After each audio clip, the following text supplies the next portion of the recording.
Okey, baik. Bismillahirrahmanirrahim. Innal hamdalillah nahmaduhu wa nasta'inuhu wa nastaghfiruh wa na'udzu billahi min shururi anfusina wa min sayyiati a'malina. May yahdihillahu fala mudilla lahu wa may yudlilhu fala hadiya lahu. Wa asyhadu an la ilaha illallah wahdahu la syarika lahu wa asyhadu anna Muhammadan 'abduhu wa rasuluh. Amma ba'd. Rabbi shrah li sadri wa yassir li amri wahlul 'uqdatam min lisani yafqahu qawli. Rabbi zidni ilma warzuqni fahma. Allahumma inna nas'aluka ilman nafi'a wa rizqan thayyiba wa 'amalan mutaqabbala. Assalamualaikum warahmatullahi wabarakatuh. Sihat semua? Oh, tak boleh cakap ya. Okey, semua okey? Alhamdulillah. Tadi apa saya nak tanya ya? Lupa lah, tak apa. Nanti ingat balik, tanya balik. Okey, baik. Alhamdulillah, hari ini kita jumpa sekali lagi untuk menyambung perbincangan kitab kita Ad-Da'wa Ad-Dawa. Dan hari ini kita masuk ke poin yang keberapa? 12. Okey, kita masuk kepada poin kita yang ke-12. Berkenaan dengan maksiat menyebabkan hati tidak lagi menganggapnya sebagai perkara yang buruk. Jadi untuk poin yang ke-12 ini maknanya masih perbincangannya panjang ya. Jadi bila kita bincang tentang kesan buruk maksiat, tak silap saya kita ada 40 ataupun 50 lebih lah poin yang terdapat dalam buku. Jadi di sini kita baru masuk yang ke-12, saya tak tahulah sampai tahun depan agaknya perbincangan ini akan habis. Tak silap saya kalau dulu ketika kita bawa perbincangan kitab ini di Masjid Darul Ghufran, tak silap saya dia lebih kurang setahun lebih lah kita nak habiskan satu topik ini. Baik, jadi kita masuk kepada yang ke-12. Tadi apa dia Kak Rafidah? Boleh bacakan sekali lagi? Maksiat menyebabkan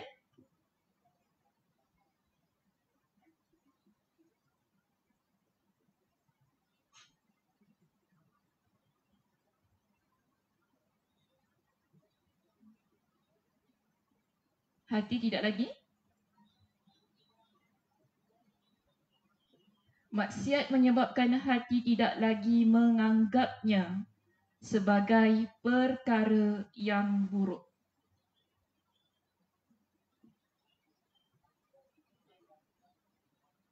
Dalam perbincangan kita ya, banyak sekali kita sebutkan bahawa maksiat ini adalah perkara yang buruk. Namun kalau seseorang dia rasa selesa dengan kemaksiatan itu, okey, dia akan menyebabkan hati dia rasa apa yang dia buat bukan lagi perkara yang buruk. Okey, bukan lagi perkara yang memudaratkan diri dia.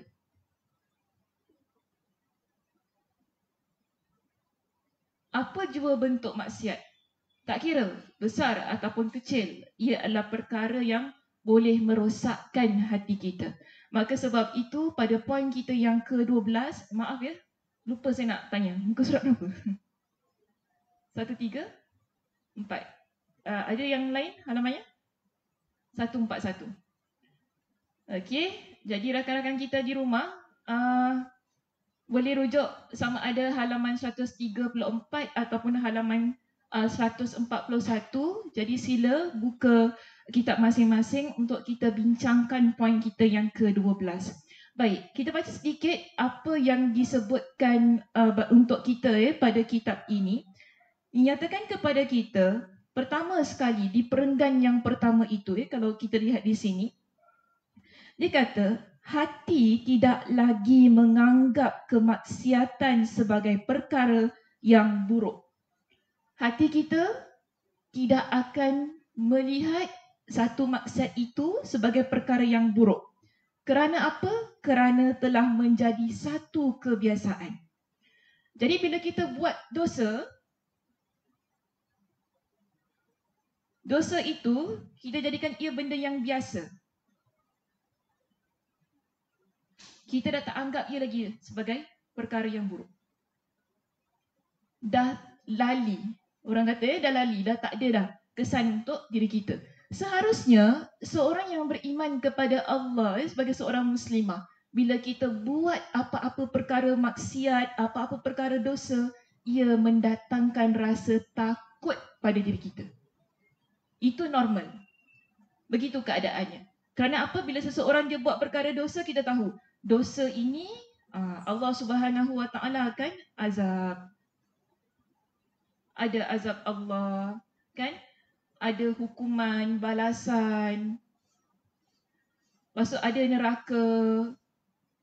Sebab itu kita takut. Tapi kalau orang yang biasa, dia biasa dengan perkara dosa itu tadi, sehingga dia tidak ada rasa untuk bertaubat kepada Allah. Orang yang begini, dia dah tak nampak lagi dah hal itu sebagai perkara yang buruk. Bagi dia okey-okey saja. Bagi dia okey-okey saja. Sebab itu bila kita lihat ya kepada line yang seterusnya, dijelaskan kepada kita dalam kondisi demikian, maknanya dalam keadaan yang seperti itu, yang dah tak nampak dah lagi perkara buruk itu tadi kan, pelaku maksiat tidak lagi peduli dengan pandangan manusia. Orang yang buat maksiat tadi, dia dah tak peduli dah orang nak kata apa tentang dosa yang dia buat. Okey, dia dah tak fikir dah orang nak kata dia ni teruk ke, hina ke. Dia dah tak kisah dah apa lagi pendapat, pandangan ataupun kata-kata orang lain. Maknanya dah tak malu dah dengan dosa dia. Jadi sebab itu dia kata orang tadi dia tak peduli dengan pandangan manusia yang menganggap dirinya buruk. Ataupun komentar jelek, maksud komentar yang tak baik orang lain terhadap diri dia. Bahkan bagi pemuka kefasikan, untuk orang yang fasik ini, fasik ni apa beza dengan munafik?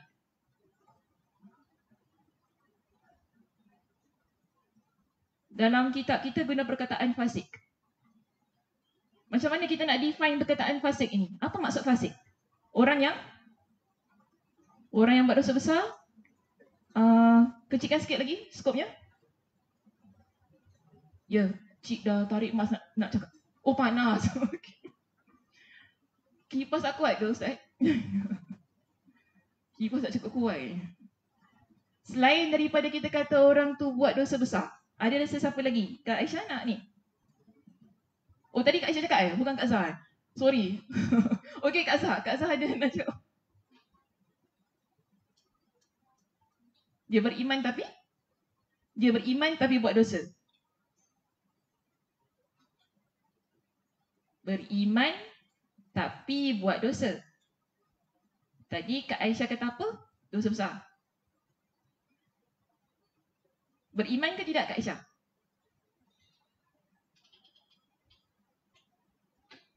Berimanlah tapi what is that? Dia tak stable. Ada pula jawapan tak stable ya. Okey. Orang yang lupa dan lalai. Okay, kita ada jawapan yang ketiga di sini. Lupa dan lalai. Ada sesiapa nak bagi saya poin yang keempat? Macam mana? Siapa angkat tangan? Okey, sekarang bila nak jawab angkat tangan ya. Saya takut terlihat salah orang. Kekal dalam buat dosa. Ada lagi yang nak tambah?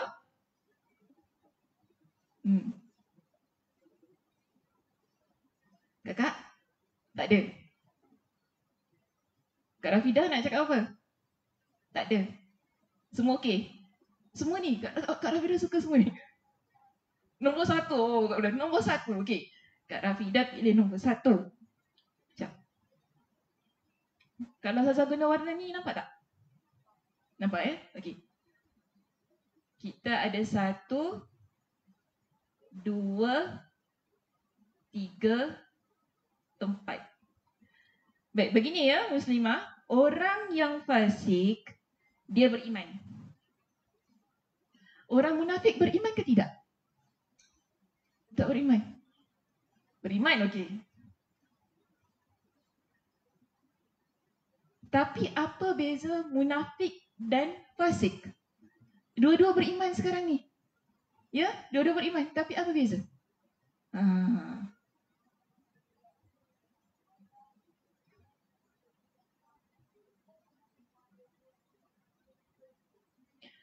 Orang fasik dia beriman, dosa dia nampak. Orang munafik dosa tak nampak.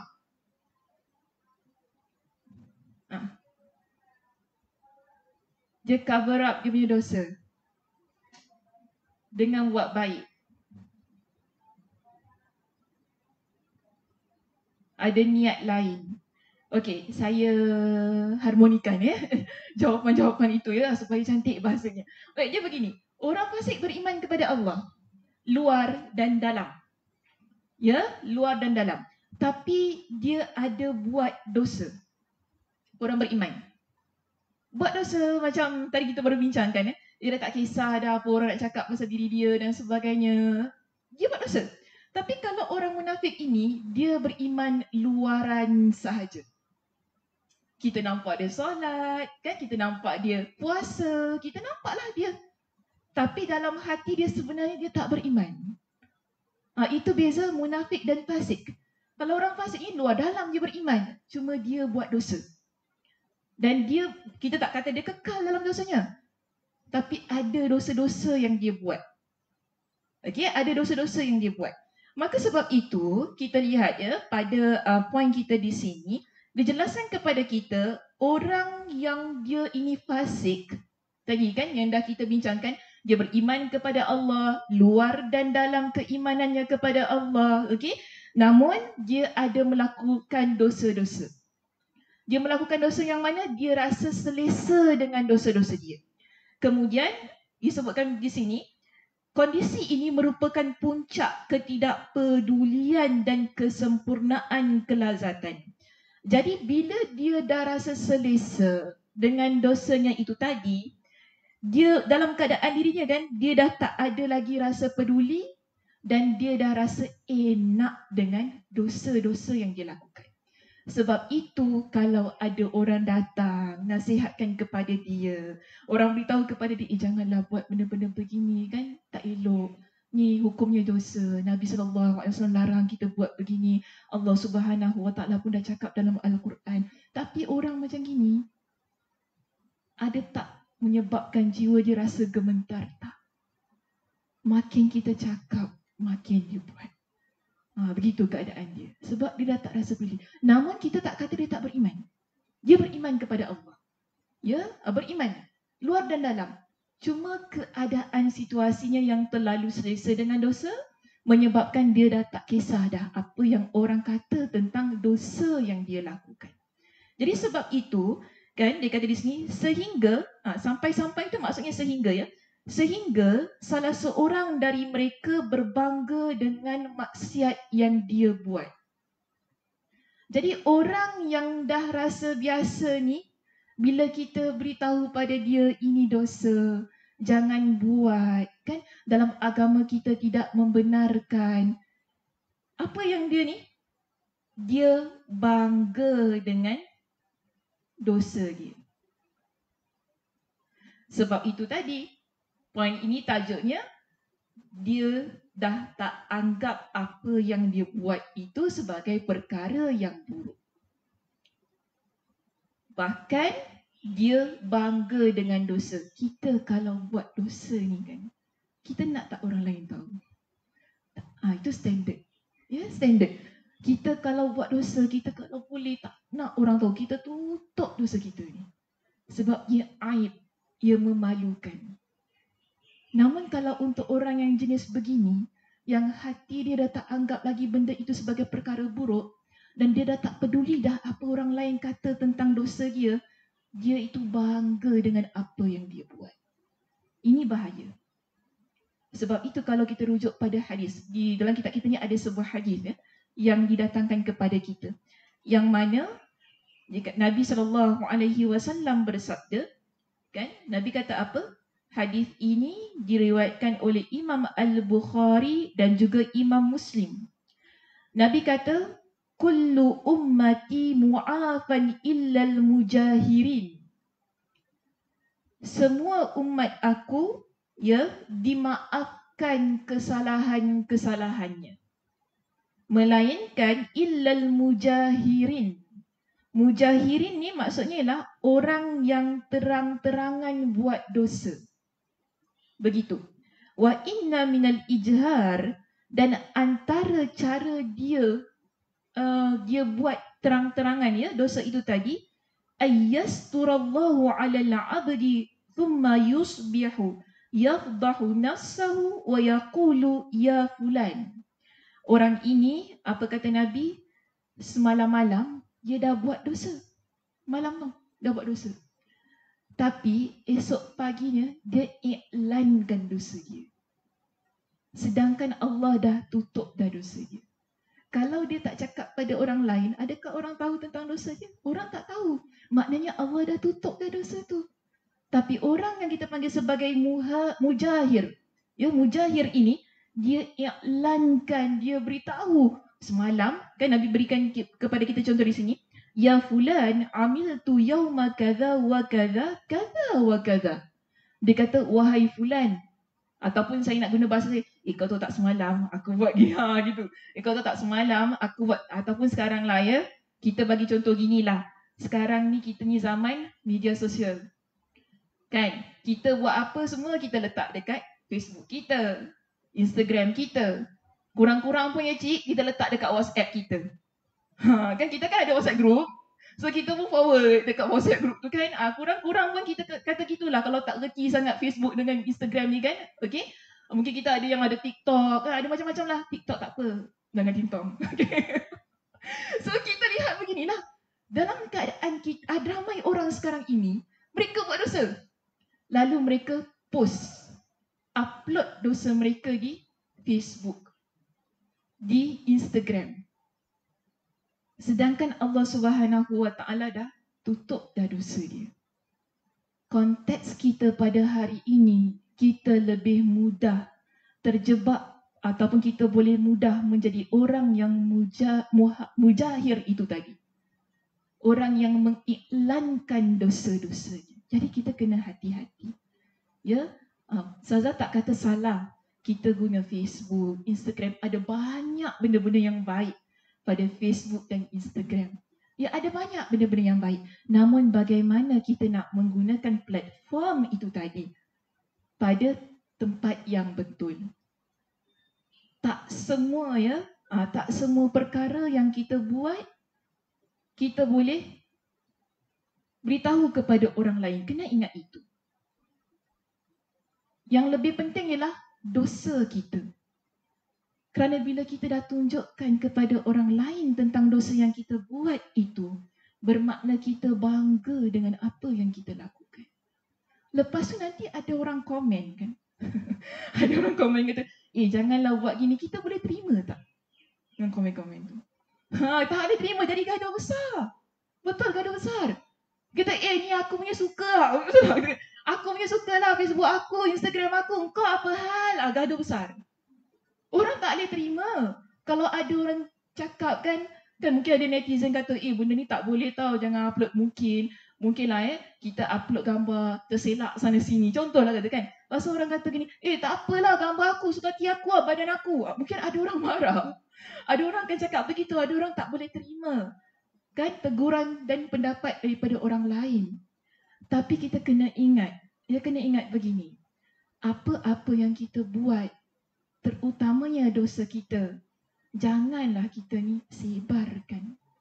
Kalau kita faham, ini adalah perkara dosa, kita akan rasa malu untuk maklumkan kepada orang lain. Namun masalahnya sekarang ini, dengan apa yang kita ada lah dengan platform-platform yang disediakan untuk kita.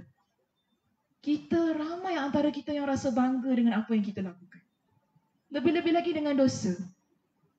Kan? Sebab itu, kenapa ia menyebabkan hati kita tak anggap ia sebagai perkara buruk? Kita dah buat dosa sekarang ni. Kita iklankan kepada orang lain. Kita ajak orang lain buat macam mana kita buat. Itu masalah. Dia kena hati-hatilah. Ya, kita ajak. Orang tengok kan, cantik lah fashion baju dia, orang ikut. Nampak tak? Cantik fashion baju dia, tolong seksa, kita katakan. Tapi cantik kau, kita pun ada idea nak pakai macam dia. Contoh lagi tu kita kata. Tapi kita menyebarkan benda yang tidak baik sebenarnya. Kita beri idea kepada orang untuk buat hal-hal yang dosa. Kan? Saya kata sekarang ginilah. Maaf saya minta maaf terlebih dahulu. Mungkin benda ni sensitif ke apa, saya tak tahulah kalau saya sensitif sebagai atau macam mana. Kita kadang-kadang anak kita ke apa kan, jangan tengok benda jauh-jauh lah, kita lihat kepada anak kita ke, ahli keluarga kita ke apa kan, dalam rumah kita lah terlebih dahulu. Ya, mungkin anak kita ni dia dating ke apa kan, ya, pergi dating, ambil gambar, berpelukan, letak dekat Instagram, letak dalam Facebook. Ada orang dia print screen ke apa kan, dia forward pada kita kan. Kita sebagai mak ni, ya, apa rasanya? Okey, malu. Kalau ada orang beritahu pada kita, kan, minta maaf anak awak gini kan, boleh terima? Mungkin dekat sini semua boleh terima. Okey, mungkin yang masuk kuliah Ustazah Sakinah boleh terima, tapi yang tak masuk kuliah Ustazah Sakinah dia tak boleh terima. Itu anak aku. This is my family matters. Okay. Jangan busybody. Keluarga aku. Aku tak kisah, aku mak dia pun aku tak cakap apa-apa. Asal kau mak orang lain sibuk pasal anak aku. Kita tak boleh terima. Kebanyakan daripada kita tak boleh terima kalau orang tegur tentang hal itu. Namun seharusnya kita beritahu pada anak kita benda tu benda yang dosa.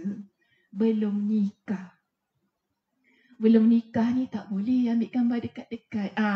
Kurang-kurang pun paling lembut kita kata gitulah. Padahal memang tak boleh pun kan. Kurang-kurang pun lembut, bahasa lembutnya, ambil gambar dekat-dekat ni, pegang-pegang, peluk-peluk. Belum nikah ni tak boleh. Orang yang dah nikah pun ambil gambar peluk-peluk pun tak sedap mata kita memandang. Betul ya? Orang yang dah nikah, yang halal ni, kita tengok kan, kalau kita scroll kita punya FB ataupun IG, memanglah itu isteri dia ataupun suami dia. Tapi kalau dia ambil gambar peluk-peluk pun kita rasa tak manis. Apatah lagi yang belum nikah. Jadi kalau itu berlaku ya pada ahli keluarga kita, terutamanya anak-anak kita perlu beritahu dengan cara yang baiklah ya. Beritahu ini adalah perkara yang salah dan sebagainya. Saya faham mungkin anak kita pun tak boleh terima kalau mak kita tegur. Ataupun kita yang tegur ni kan. Dia tak terima. Alah mama, kita ni dah zaman 2021 tau mama. Manalah orang semua dah tak kisah dah. Mama ni hidup zaman bila ni ma? Gitu kan. Dululah zaman mama mungkin boleh lah matchmake apa kahwin ke apa. Zaman kita tak ada mama. Zaman kita ni gini-gini. Tapi kita kena explain selagi kita hidup sebagai ibu bapa ni ya. Kita beritahu pada anak kita. At least kita menjalankan tanggungjawab kita sebagai ibu bapa. At least kita maklumkan kepada anak kita. Supaya bila kita tak ada nanti kan, bila kita meninggal dunia, anak kita ni tak jadi orang yang begini. Dia dah tak nampak dah apa yang dia buat itu sebagai dosa dan ataupun dosa dan pahala. Mungkin sekarang ni kita tegur, ya, dia dah tak ingat apa-apa sebab dia dah dalam keadaan itu kan. Dia dah fikir apa dia buat tu betul dan sebagainya. Mudah-mudahan kita sebagai ibu ni doa kita tidak ada hijab peningan itu. Setiap hari doa untuk anak kita. Mungkin kita dah cakap, dah tegur. Saya faham benda tu bukan benda mudah. Kita dah cakap pada anak kita jangan buat gini, ni dosa ni apa. Anak kita peduli apa anak kita ni kan. Dia nak buat, dia buat. Dia kata, Ustazah, mulut saya dah berbuih dah. Saya cakap ke anak saya, ya Allah, sampai jantung rasa nak terkeluar. Sampai jantung nak terkeluar dah. Saya cakap ke anak saya. Ada anak saya kisah? Tak ada. Malah dia kata apa? Ada aku kisah. Dia kata gitu pada saya, Ustazah. Ada aku kisah. Anak saya cakap gitu pada kita. Tak apa, sabar kita. Ya, ingatkan, doakan. Selagi kita hidup, selagi itulah kita kena ingatkan. Mudah-mudahan satu masa kan Allah Subhanahu Wa Taala jentikkan juga berkat doa kita sebagai ibu. Ya, baik. Terus kita lihat di sini. Apa yang diterangkan oleh Imam pada hadis ni tadi belum lepas lagi, belum habis lagi. So kita lihat di sini, orang ini ya Nabi kata apa? Allah Subhanahu Wa Taala dah tutup dah dosa dia. Ya, Allah dah tutup dah dosa dia. Pada malam hari yang dia buat tadi, tapi sayangnya esok pagi dia beritahu kepada orang lain dosa apa yang dia buat. Kan? Yang mana dia kata apa? Amiltu yauma kadza wa kadza kadza wa kadza fayahtiku nafsah. Yang mana dia membongkar kejelekan dirinya sendiri, padahal waqad bata yasturuhu rabbu. Padahal pada malam hari Rabbnya telah menutupi dosanya. Lalu di sini dia beritahu kepada kita. Tu Imam Ibn Qayyim Al-Jauziyah rahimahullah dia jelaskan kepada kita. Setiap kemaksiatan merupakan warisan dari umat-umat yang telah dibinasakan Allah Azza wa Jalla. Kita buat maksiat pada hari ini, umat-umat yang terdahulu, iaitu umat Nabi-Nabi yang terdahulu, mereka dah buat dah dosa itu. Sekarang ini, bila kita buat maksiat tersebut, kita seolah-olah mewarisi dosa-dosa itu. Ya, diberikan kepada kita dengan contoh-contoh di sini. Okey, kita ada beberapa contoh di situ.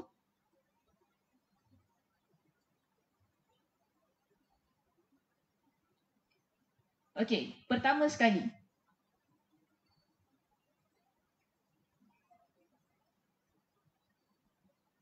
Kita lihat ya.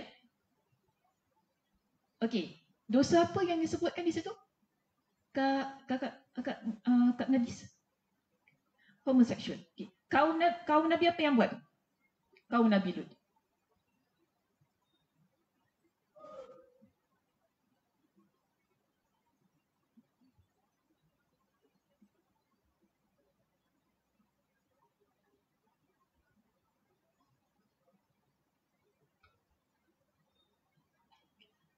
Kita lihat ya. Kaum-kaum yang terdahulu, mereka buat dosa, Allah Subhanahu wa taala turunkan azab ataupun hukuman. Okey. Kaum Nabi Lut dalam kitab kita jelaskan mereka buat dosa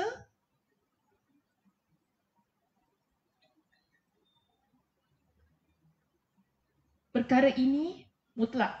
Maksudnya tidak ada khilaf dalam agama kita, ia adalah hal yang dosa. Ya, semua ulama tidak ada khilaf mengatakan bahawa ini adalah perkara yang dosa. Kerana apa? Allah Subhanahu wa taala rekodkan ia dalam Al-Quranul Karim. Bahkan Allah ceritakan kepada kita tentang dosa ini ya, yang mana Allah Subhanahu wa taala sebutkan di dalam surah Al-Ankabut ayat 28 hingga 29.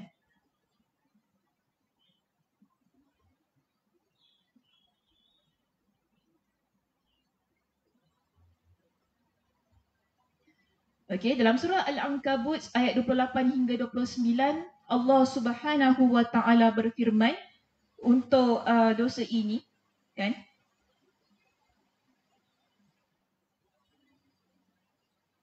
Sebentar ya. Sticky notes tu tak bawa pula.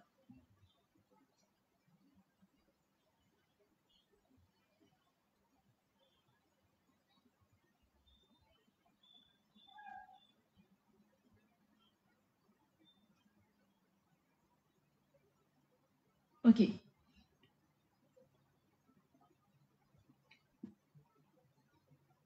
Dalam surah Al-Ankabut ayat 28 hingga 29, Allah Subhanahu wa taala berfirman, Allah kata dalam ayat ini, walutan ilqala liqaumi.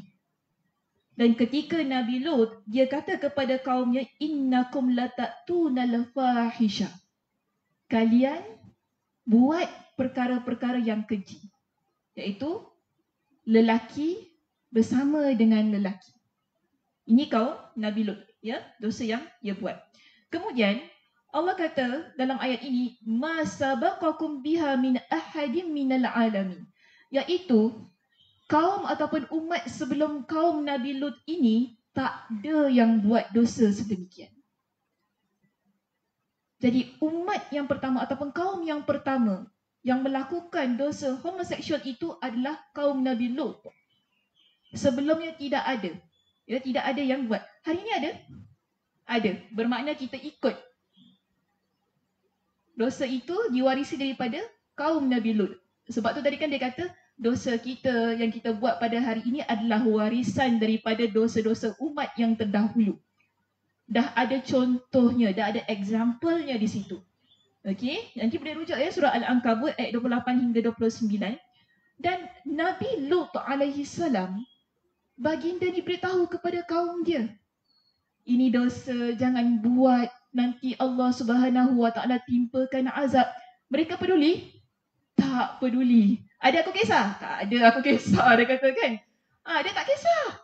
Nabi Lut ketika ada datang tetamu yang mana di kalangan malaikat, ya, datang bertamu ke rumah Nabi Lut.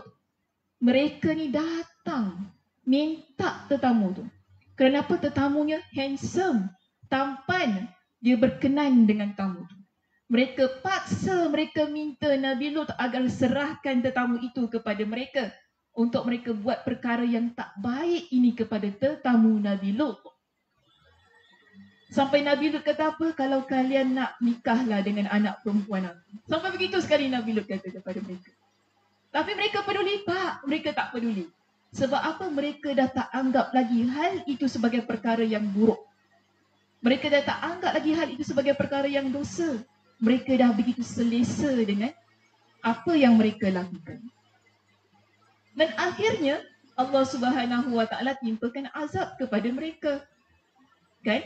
Kalau kita rujuk dalam surah Hud ayat yang ke-28, ayat yang ke-82 ya hingga 83.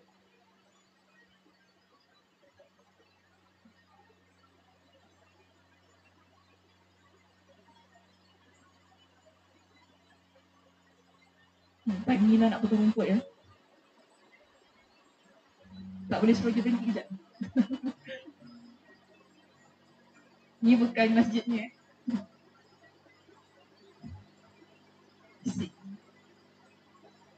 Okey. Jadi Allah Subhanahu Wa Taala timpakan azab kepada kaum Nabi Lut. Apa yang berlaku? Allah terbalikkan tempat itu. Atas jadi bawah. Allah turunkan hujan daripada api kepada mereka yang menyebabkan habis keseluruhan kaum Nabi Lut. Yang terselamat melainkan orang yang beriman. Ya, azab yang Allah berikan. Baik, seterusnya kita pergi kepada contoh yang kedua. Contohnya siapa? Kaum Nabi Shu'aib. Kaum Nabi Shu'aib dia buat apa dosa? Apa dia? Menipu. Okey, lagi? Menipu dalam timbangan.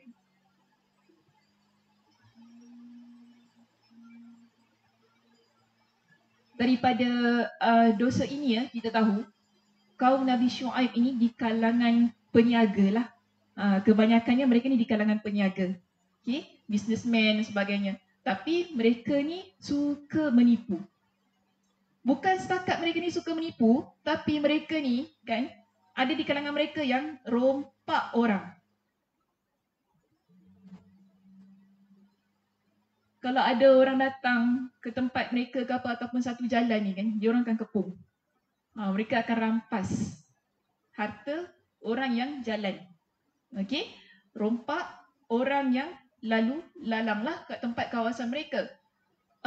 Ataupun kita lihat di sini, mereka ni suka takutkan orang tu tadilah. Rompak dan takutkan ni ialah untuk supaya bila orang dah takutkan, orang tu lari tinggalkan harta dia. Ni perangai kaum Nabi Shu'aib alaihi salam. Okey, kemudian mereka ini bukan itu saja. Mereka ini disebutkan bahawa suka bila mereka bermuamalah tadi sesama mereka. Ya, suka bohong, menzalimi orang lain, ambil hak orang lain. Ni perangai yang buruk ada pada kaum Nabi Shu'aib. Jadi boleh rujuk dalam surah Al-A'raf pada ayat yang ke 85. Ya, kalau nak lihat tentang apa yang dilakukan oleh kaum Nabi Shu'aib ini, surah Al-A'raf ayat 85 hingga 86. Allah ada ceritakan dosa yang mereka lakukan. Jadi Nabi Syuaib alaihi salam, baginda pergi kepada kaumnya, beritahu kepada mereka, ini adalah perkara yang salah, dosa. Tak boleh ambil harta orang lain. Jangan menzalimi orang lain. Kan? Kalau kita ni jadi peniaga, jangan tipu. Bila dah timbang tu kan, kalau sekilo lah. Tak bagi lebih okey lagi, tapi jangan kurangkan. Gitu keadaannya ya. Namun mereka ni malah kutuk Nabi Syuaib. Nabi Syuaib kata kepada mereka, takut kepada Allah. Beritahu kepada mereka, takut kepada Allah, sembahlah Allah. Sebab mereka ni kan, majoriti mereka adalah menyembah satu pokok nama Al-Aikah. Ya, mereka menyembah pokok tu. Jadi Nabi Syuaib beritahu kepada mereka, takut Allah, sembah Allah, beriman kepada Allah, jangan buat perkara-perkara yang begini. Kerana nanti Allah akan datangkan azab kepada kalian. Tapi mereka dengar tak? Tak dengar. Kerana apa? Dia dah anggap benda tu biasa, dah tak rasa hal itu buruk. Kita cakap apa pun, dia dah tak load. Kalau guna bahasa kita dah tak load lagi dah. Sebab apa? Mereka rasa suka dengan apa yang mereka lakukan. Jadi Allah Subhanahu Wa Taala timpakan azab kepada mereka. Okey, Allah Subhanahu Wa Taala berikan kepada mereka dengan azab gempa.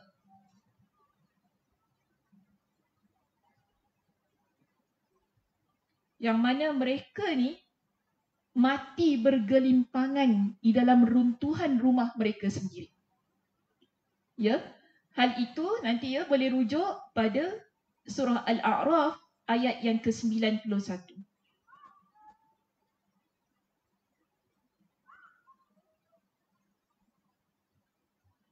Jadi setiap dosa yang dilakukan pada masa itu, Allah Subhanahu Wa Taala tunjukkan kepada kita. Kita yang baca Al-Quran ini kan, okay, yang kita baca, yang kita tadabbur Al-Quran itu tadi, okay, kita akan jumpa kisah-kisah ini menunjukkan setiap dosa ada azabnya, ada hukumnya. Begitu juga dengan Firaun, betul tak? Firaun ni apa perangai dia? Apa dia? Sombong lagi? Sombong saja ke? Yang paling dahsyat apa dia buat? Dia mengaku diri dia Tuhan. Itu paling dahsyat. Iblis mengaku Tuhan? Tak. Kakak tak. Kakak jawab tak. Yes, Iblis mengaku Tuhan tak. Iblis yang kita kata laknatullah tu, yang Allah laknat pun tak mengaku diri dia Tuhan. Tapi Firaun ni manusia, namun dia mengaku diri dia sebagai Tuhan. Jadi dengan rasa diri dia Tuhan, dia rasa dia boleh buat apa sahaja yang dia nak buat. Itu yang menyebabkan dia sombong, dia menzalimi orang lain, kan? Dia menindas orang lain, terutama di kalangan Bani Israel pada masa itu. Dia jadikan rakyatnya kepada dua. Di kalangan hamba, di kalangan bangsawan. Di kalangan hamba akan tetap menjadi hamba untuk berkhidmat pada dia. Penindasan yang tak berakhir.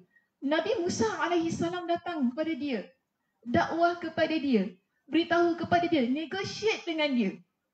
Ya, kita lihat begini ya, daripada kisah pertama kaum Nabi Lut, Nabi Syuaib kepada kisah Firaun ini, adakah Allah Subhanahu Wa Taala terus timpakan azab kepada mereka?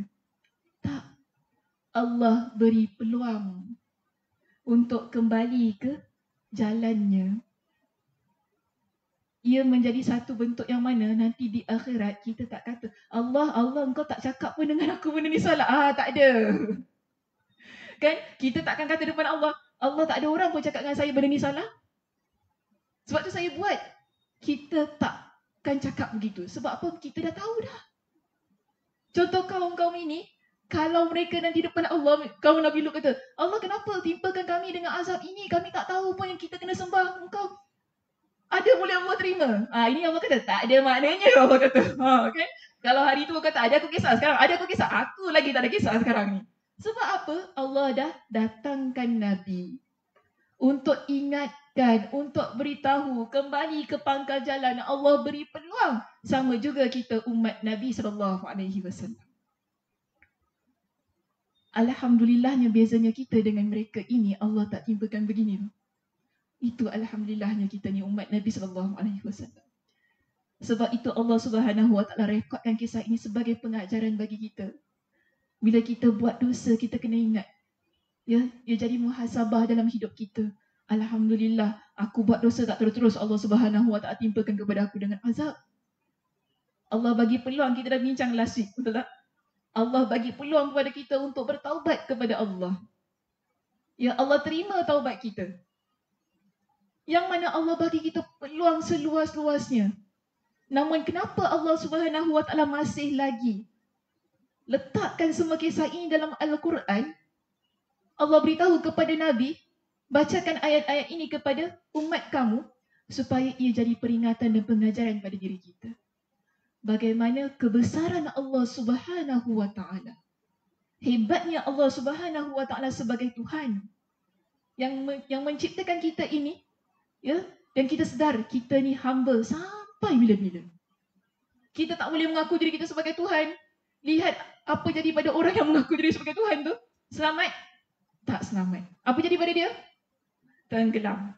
Di mana? Ya? Dead Sea. Okay. Dead Sea, laut mati. Ya, tenggelam di situ, betul ke? Laut Merah, mati ke merah?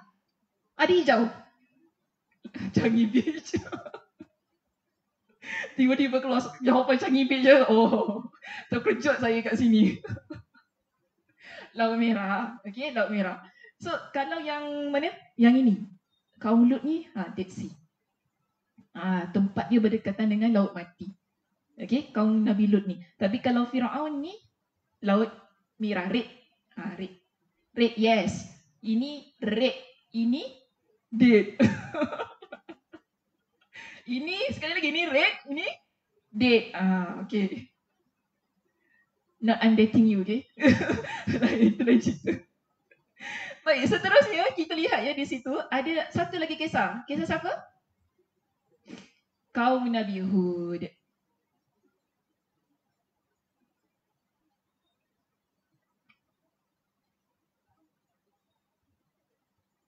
Saza kalau tulis di bawah sini, yang belakang nampak? Cik, kat belakang nampak? Okey, Cik. Kalau Saza tulis kat sini. Nampak tak? Kau okey je. Nampak tak apalah Saza, yang penting suara Saza dengar. Tak apalah ya, saya Saza kat atas ni. Kita ada kaum Nabi Hud. Okey, kaum Nabi Hud dia buat apa? Sombong? Sombong macam Firaun ke macam orang lain? Kaum Nabi Hud namanya apa? Ad. Okey. Nabi Hud. Kaum Ad.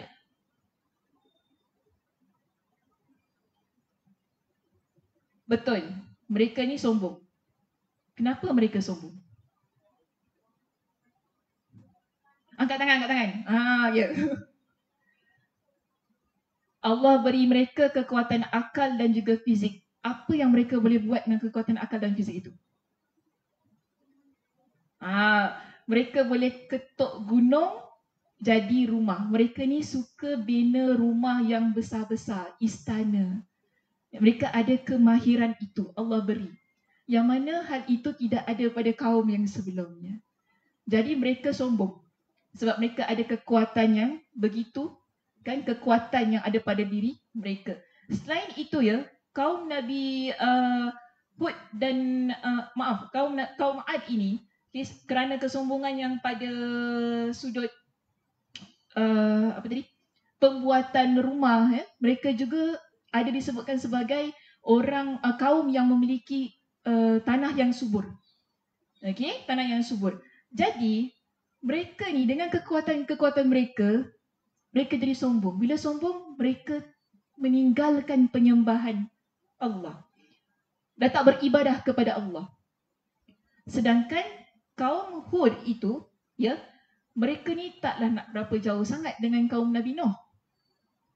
Ya, maknanya kita lihat ya, dalam kisah kaum Ad ini, bila mereka sombong, mereka tinggalkan Allah Subhanahu Wa Taala, Allah Subhanahu Wa Taala hantarkan Nabi Hud untuk dakwah kepada mereka. Beritahu kepada mereka, ingatkan kepada mereka supaya kembali ke jalan Allah Subhanahu Wa Taala. Tapi mereka degil. Nabi Hud cakap pada mereka, sembah Allah, kembali ke jalan Allah.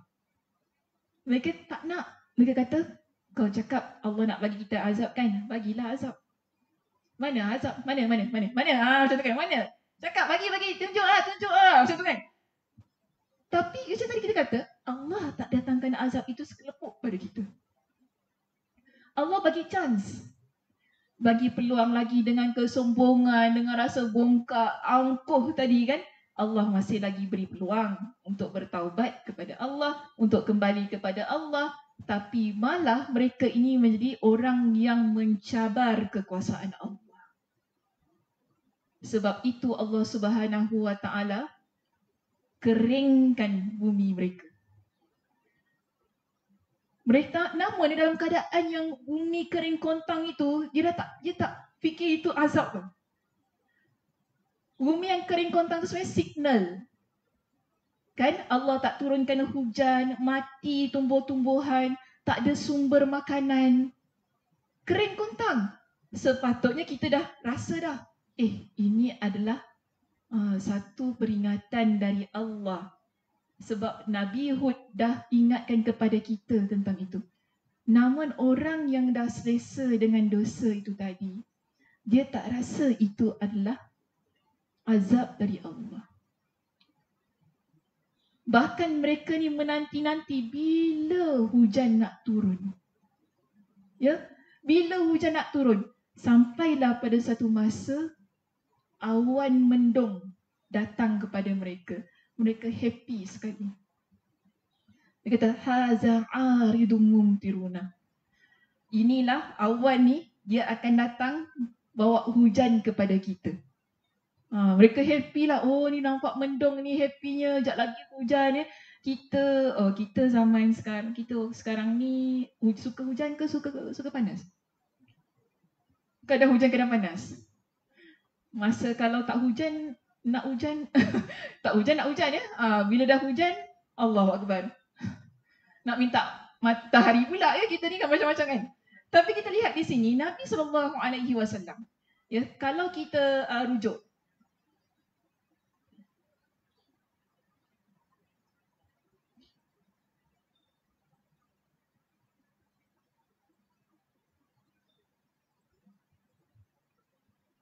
dalam surah Al-Ahqaf, ya,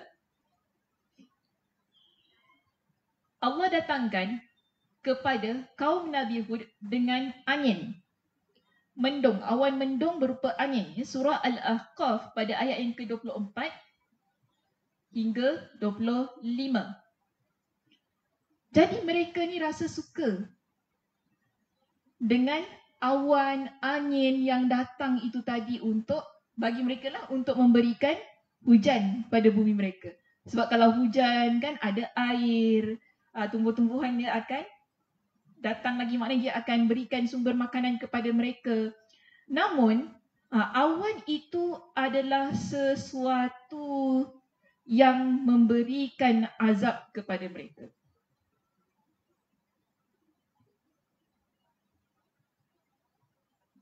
Tanda permulaan azab kepada mereka. Sebab itu Nabi SAW dalam sebuah hadis yang diriwayatkan oleh Imam Al-Bukhari dan juga Imam Muslim, Aisyah cerita, Nabi ni bila dia lihat langit mendung, Nabi tak macam kita. Nabi risau. Kan Aisyah cerita, ada satu masa awan ni gelap, langit mendung. Nabi keluar masuk dalam keadaan wajah yang penuh kerisauan. Aisyah tanya kepada Nabi, wahai Rasulullah, kenapa aku lihat engkau ni dalam keadaan yang susah hati, kan? Nampak risau, nampak sugul wajah engkau. Sedangkan orang kalau lihat langit ni mendung, mereka rasa suka kerana hujan akan turun. Kan? Best lah. Hujan akan turun tu, happy. Lagi kalau Madinah. Madinah ni jarang hujan, betul tak? Jarang hujan keadaan itu. Maka di situ, Aisyah tanya tadi dengan soalan sedemikian. Jadi Nabi kata apa kepada Aisyah? Bagaimana aku rasa aman? Bagaimana aku rasa aman? Sedangkan ada kaum yang sebelum itu Allah datangkan angin yang mana itu sebenarnya adalah azab bagi mereka. Dibimbangi angin ataupun mendung itu merupakan azab yang Allah nak datangkan kepada kita. Sebab itu Nabi risau. Ya, bila langit mendung dan angin kencang itu tadi. Kerana apa yang berlaku kepada umat ataupun kepada kaum Nabi Hud, kemungkinan itu juga berlaku kepada kita. Sebab itu Nabi SAW ajarkan kepada kita dengan doa. Sekarang ni musim angin pula. Musim angin macam mana kita panggil musim angin? Angin satu badan kita ni. Angin satu badan kita ni. Musim angin sekarang. Kan? Hari tu hujan je. Lepas tu panas. Panas lepas tu angin. Angin kuat kau. Tudung aku terbang lah. Kita pun komplain. Apa-apa semua benda komplain. Hujan salah, panas salah, angin salah. Tak tahu. Kau nak apa lah? Kenapa kita hidup ni? Tapi jangan best sangat lah angin ni. Kena ingat-ingat. Sebab tak semestinya angin itu dia akan datangkan kepada kita dengan kebaikan. Sebab itu Nabi SAW ajarkan kepada kita dengan doa, Allahumma inni as'aluka khairaha wa khairu ma fiha wa khairu ma ursilta bihi. Ya, Nabi doa kepada Allah, ya Allah, aku mohon kebaikan pada angin itu dan kebaikan padanya, juga kebaikan yang engkau bawa bersama dengan angin itu. Wa a'udzubika, ya, selepas itu Nabi doa apa? Wa a'udzubika min syarriha, dan aku berlindung kepada engkau ya Allah dari kejahatan yang ada pada angin. Wa khairu ma ursilta bihi, dan juga kejahatan yang engkau ataupun keburukan yang engkau hantar bersama dengan angin itu.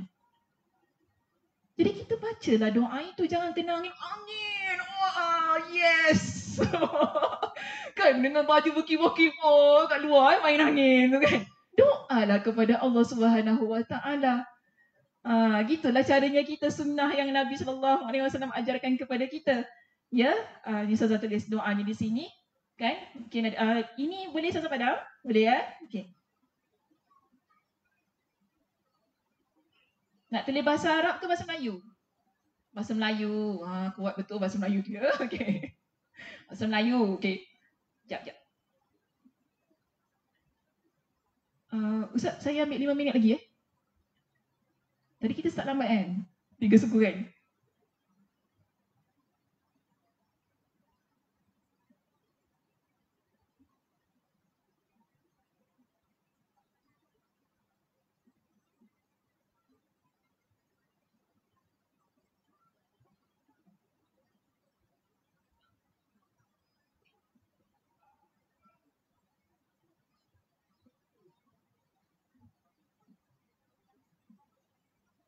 Pertama sekali Nabi SAW doa, Allahumma inni as'aluka khairaha wa khaira ma fiha.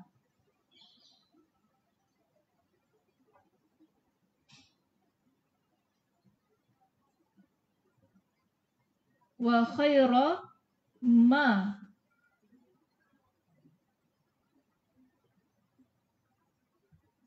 ursilat. Tadi saya silap baca ya doa tadi. Ini saya betulkan di sini. Wa khaira ma fiha wa khaira, tadi saya baca ursilta. Saya silap baca tadi. Wa khaira ma ursilat bihi. Okey. Kemudian ini Nabi minta kebaikan. yang ada pada angin.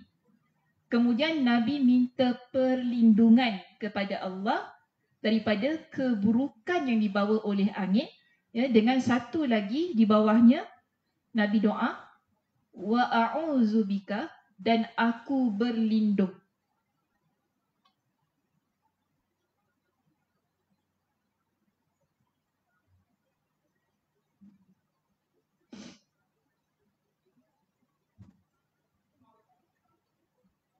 Min syarriha, ni tulis bahasa Melayu nak kena je satu.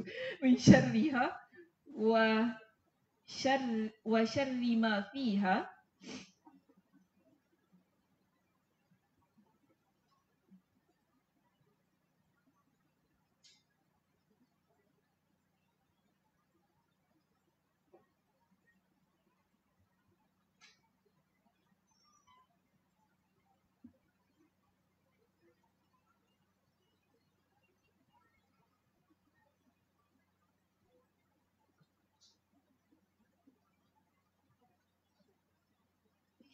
Okey, wa syarri ma ursilat bihi. Allahumma inni as'aluka khairaha wa khaira ma fiha. Ya Allah, sesungguhnya aku memohon kebaikan angin yang ada pada angin, wa khairaha, dan kebaikan apa, wa khaira ma fiha, dan kebaikan yang ada pada angin itu, wa khaira ma ursilat bihi, dan kebaikan yang terdapat pada angin tersebut yang Allah hantar bersama dengannya. Yang penting pada perenggan yang pertama ini kita minta kebaikan yang ada pada angin. Ya. Kemudian Nabi mohon perlindungan kepada Allah. Apa kata Nabi di sini? Doa yang Nabi panjatkan, wa a'udzubika, dan aku memohon perlindungan, ya, daripada engkau, kepada Allah, min syarriha, daripada kejahatannya, wa syarri ma fiha, dan daripada kejahatan apa yang ada pada angin, wa syarri ma ursilat bihi, dan kejahatan yang terkandung pada angin yang dihantarkan bersamanya. Jadi kesimpulannya pada perenggan yang kedua ini doanya mengandungi satu bentuk perlindungan. Ya, kita minta lindung daripada Allah kepada Allah SWT agar apa-apa yang tak baik pada angin itu kita dijauhi. Okey, hadis ni riwayat Imam Al-Bukhari juga Imam Muslim.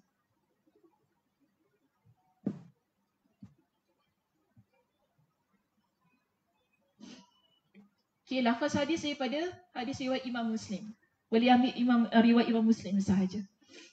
Okey, itu sahaja perbincangan kita pada petang ini. Yang pentingnya, saya nak simpulkan begini.